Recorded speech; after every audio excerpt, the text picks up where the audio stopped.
अस्सलाम वालेकुम। बच्चों, आप लोगों के थ्योरी के दोनों पेपर हो गए हैं, पेपर ए और पेपर बी। अब आप लोगों के हैं प्रैक्टिकल्स। प्रैक्टिकल्स आप लोगों के चार होंगे। मैंने आप लोगों को प्रैक्टिकल का पैटर्न समझाना है। मैंने आप लोगों को बताना है कौन सा प्रैक्टिकल पहले होगा, कौन सा प्रैक्टिकल बाद में होगा।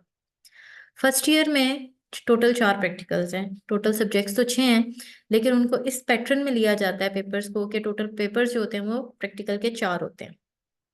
प्रैक्टिकल्स हमेशा कंसेक्यूटिव होते हैं। प्रैक्टिकल्स के दरमियान में कोई छुट्टी नहीं होगी। जैसे हफ्ते को अगर प्रैक्टिकल शुरू हो रहा है, इतवार को अगला होगा, पीर को अगला और मंगल को उससे अगला। तो सारे पेपर कंसेक्यूटिव होंगे, उसके अंदर कोई छुट्टी नहीं है। तो आप लोगों ने तैयारी प्रैक्टिकल वाले दिन नहीं करनी, उससे पहले ही कर लेनी है, ताकि ये ना हो कि पहला प्रैक्टिकल दे के आए तो दूसरे की तैयारी करने के लिए आप थक चुके हो। तो प्रैक्टिकल्स टोटल चार हैं। सबसे पहला आपका प्रैक्टिकल होगा फिजियोलॉजी और एनाटॉमी का। दूसरा प्रैक्टिकल आपका होगा बायोकेमिस्ट्री और माइक्रोबायोलॉजी का। तीसरा प्रैक्टिकल आपका फार्माकोग्नोसी का होगा और चौथा प्रैक्टिकल आपका फार्मास्यूटिक्स का होगा। जब से ये कोर्स बना है तब से पैटर्न यही है। इसी पैटर्न पे प्रैक्टिकल हो रहे हैं। सूटिक्स का पहले नहीं हो सकता, कोग्नोसी का जो है वो भी पहले नहीं आ सकता, मतलब ये आगे पीछे नहीं होंगे। इसी पैटर्न में प्रैक्टिकल होने हैं। पहला आपका फिजियोनैटमी, दूसरा बायोकेमिस्ट्री माइक्रोबायोलॉजी, तीसरा फार्माकोग्नोसी और चौथा फार्मास्यूटिक्स। पहले हमने तरतीब जान ली है। अब है कि प्रैक्टिकल के दिन कौन से हैं, वो जैसे ही पता चलेगा एक दो दिन पहले बताएंगे कि आपका किस दिन प्रैक्टिकल है। वैसे फेज 1 में जो प्रैक्टिकल है वो 17 तारीख से शुरू हो रहे हैं, और आज तक हम लोगों का फेज 1 या फेज 2 में हमेशा आ जाता है। तो आप माइंड में ये रखें कि आपके 17 से पेपर हैं और आप तैयारी करें। ऑनलाइन क्लासेस भी आप लोगों की प्रैक्टिकल की हो रही हैं, ऑन कैंपस भी आप लोगों को प्रैक्टिकल ट्रेनिंग दी जा रही है। जिस बच्चे को फिर भी समझ नहीं आता वो बच्चा मेरे से रब्ता करे, मैं उसको अलग से उसके लिए कोई क्लासेस अरेंज करती हूँ ताकि आप लोगों को सारी चीज़ें समझ आ जाएं। प्रैक्टिकल में फेल नहीं होना। अब पैटर्न की बात करें तो ये सारे प्रैक्टिकल्स जो हैं ये 100-100 नंबर के हैं, जिनमें से पासिंग मार्क्स जो है वो 50 है। 100 नंबर का टोटल पेपर है, 50 वाला पास है। अब ये 100 नंबर किस तरीके से डिवाइड हुए हुए हैं। अब आप लोगों को मैंने सारी कॉपियों के मटेरियल सेंड कर दिए हैं। मैंने आप लोगों को कहा है फिजियो और एनाटॉमी की एक ही कॉपी बनानी है, बायोकेमिस्ट्री माइक्रोबायोलॉजी की एक ही कॉपी बनानी है। तो जब आपको इसमें से पेपर आएगा, आपने खाली वो कॉपी नहीं बनानी, आपने उनको याद भी करना है प्रैक्टिकल्स को। उनकी अगर कोई पेंसिल वर्क है तो उसके साथ भी आपने वो सारा परफॉर्म वो भी करना है। आप लोगों को आना चाहिए। एग्जामिनर ने दे देने हैं आपकी कॉपी मौजूद प्रैक्टिकल्स में से दो या तीन प्रैक्टिकल्स। एग्जामिनर प्रैक्टिकल्स भी दे सकता है। एग्जामिनर जो है आपकी प्रैक्टिकल से पहले कुछ डेफिनेशंस हैं लिखी हुई, उनमें से भी पेपर दे सकता है। वो एग्जामिनर के ऊपर है कि वो किस तरीके से आपको पेपर देगा। तो आप कोशिश करें कि आपका प्रैक्टिकल जिस किताब के जिस पेज में से है वो पेज अच्छे तरीके से आप याद कर लें।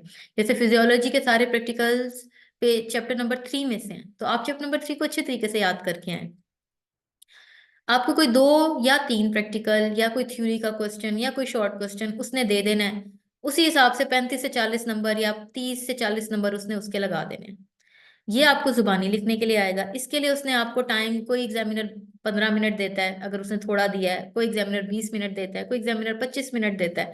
तो आपने उसी हिसाब से स्पीडीली अपना ये प्रैक्टिकल परफॉर्म करना है। आपने जल्दी जल्दी जो है पेन मार्कर का इस्तेमाल करके नीटली, जल्दी लेकिन नीटली जो है आप लोगों ने ये दो या तीन प्रैक्टिकल जो भी थ्योरी दी है वो आपने अपनी शीट पे लिख देनी है। मोबाइल का इस्तेमाल नहीं करना। बच्चों को लगता है मोबाइल का इस्तेमाल करके वो पास हो जाएंगे। बच्चे मोबाइल पकड़ा गया तो 3 साल के लिए उसने आपको बाहर निकाल देना। 3 साल तक आप पेपर नहीं दे सकते।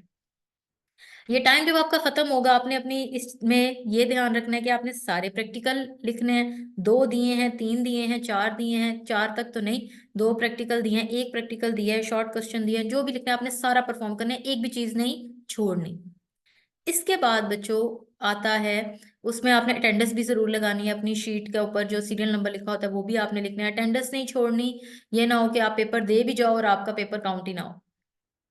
फिर नेक्स्ट चीज आती है कि एग्जामिनर आपके पेपर चेक करता है और एक एक करके आपको बुलाता है वाइवा के लिए। कुछ एग्जामिनर्स खाली वाइवा और परफॉर्मेंस इकट्ठी ले लेते हैं, मतलब पूछ लेते हैं कि जो आपने प्रैक्टिकल लिखा है ये आप कैसे परफॉर्म करोगे, तो आप उसको बता दो कि अगर फर्ज करें ब्लीडिंग टाइम है तो मैंने ब्लीडिंग टाइम कैसे किया, मैंने प्रिक की फिंगर, मैंने फिल्टर पेपर लिया, 0 सेकेंड पे लगाया, फिर 30 सेकेंड पे लगाया ड्रॉप। मतलब आप उसको वर्बली बताओ कि मैंने प्रैक्टिकल कितना कैसे परफॉर्म करना है। वाइवा के अंदर वो 50 to 60% आप लोगों के प्रैक्टिकल के अंदर से क्वेश्चन आ जाता है, और बाकी आपके टॉपिक में से आ जाता है। तो आपको मैंने पहले भी यही कहा है कि आपने जो आपका जो सब्जेक्ट है उसको जितना मैक्सिमम आप रिवाइज कर सकते हो आपके लिए अच्छा है। लेकिन जिन चैप्टर्स के अंदर से आपके प्रैक्टिकल्स हैं उनको तो आप मस्ट याद करके आओ। ये नहीं कि आप ब्लैंक होके कॉलेज आ जाओ और कहो कि कॉलेज वाले हमें पास करा देंगे। बच्चे आप लोगों ने भी इनपुट देना है। 50% आप इनपुट दो, 50% हमारा। वाइवा परफॉर्मेंस के अंदर 2 से 3 तरीके से क्वेश्चन आ सकते हैं। आपके प्रैक्टिकल के बारे में भी पूछा जा सकता है और आपके जो है किताब में से भी पूछा जा सकता है।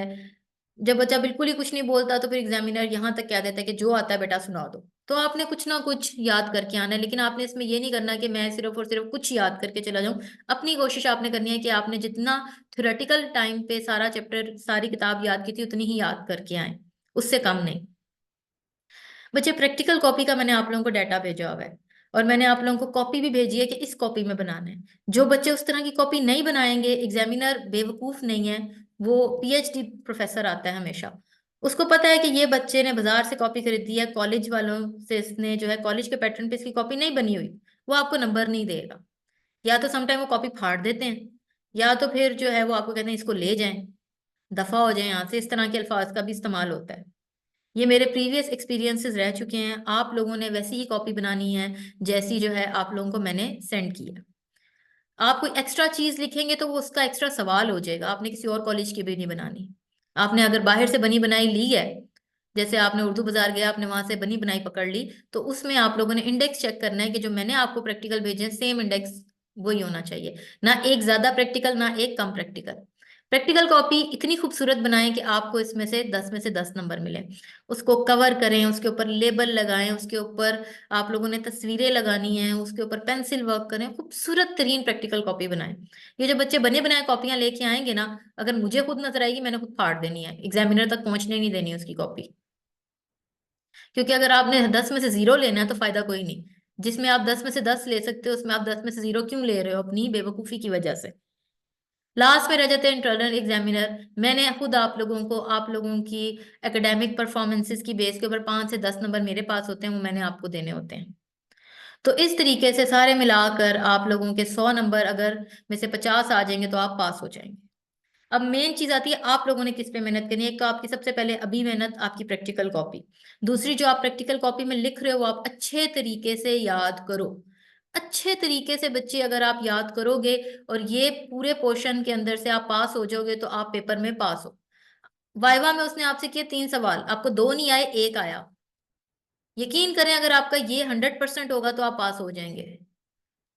ज्यादातर बच्चे कंफ्यूज हो जाते हैं, मेरे लाइक से लाइक बच्चा भी पेपर में कंफ्यूज हो जाता है।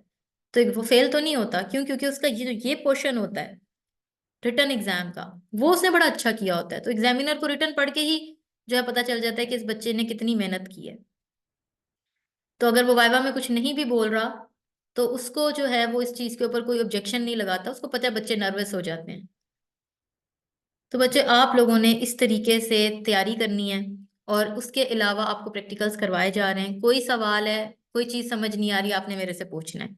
ये वीडियो लेक्चर मैंने आपके लिए इसलिए बनाया था क्योंकि इतनी डिटेल में डिस्कशन के बावजूद बहुत से बच्चों को चीजें समझ नहीं आ रही थी। इसके बावजूद आपको चीज नहीं कोई समझ आती, आपने मेरे से राब्ता करना है। अल्लाह हाफिज।